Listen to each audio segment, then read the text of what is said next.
I started in Salem in the summer of 2015, and I knew that I needed to talk to lots of people to get really a good handle on what the issues were in Salem. So I met with hundreds of people through forums, and I got feedback through surveys, and several big themes started emerging.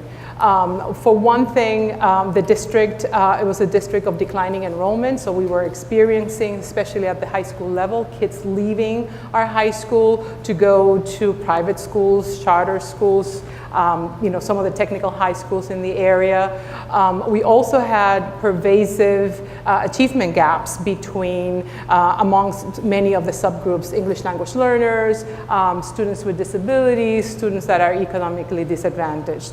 I also learned by talking to teachers that there was a high, looking at the data of the district, a high teacher turnover, low teacher morale, this whole thing about Salem being a level 4, and it was, I call that the black eye in Salem, that on the one hand we had this very progressive city, very diverse, but then our students that come from very diverse backgrounds were being underserved, and I think that the topic of equity really resonates with me. I brought my teaching prize from Boston to Lawrence, which is called the Sontag Prize in Education. And essentially what it does is it marries kids who have high needs, typically kids that were in warning or needs improvement, with the best teachers we could find from the district, from across the state, and indeed from across the country. And it's a very competitive process.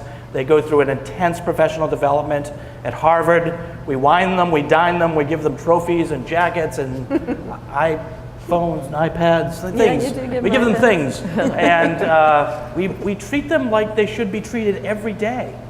And then we say, now go work with our kids. We'll give you 10 kids. Go work with them. We don't tell you, we say, you probably need to teach them these 6 or 7 skills. We don't give them a curriculum. They're great teachers. We say, you know how to teach, you do it. But these are the things that the kids are weak on and they need to learn. And it's not surprising to me, but it was surprising to a lot of other people that this 1 week of teaching produced statistically significant results and impact on a child's life. Because one of the things we don't talk about a lot is good teaching matters.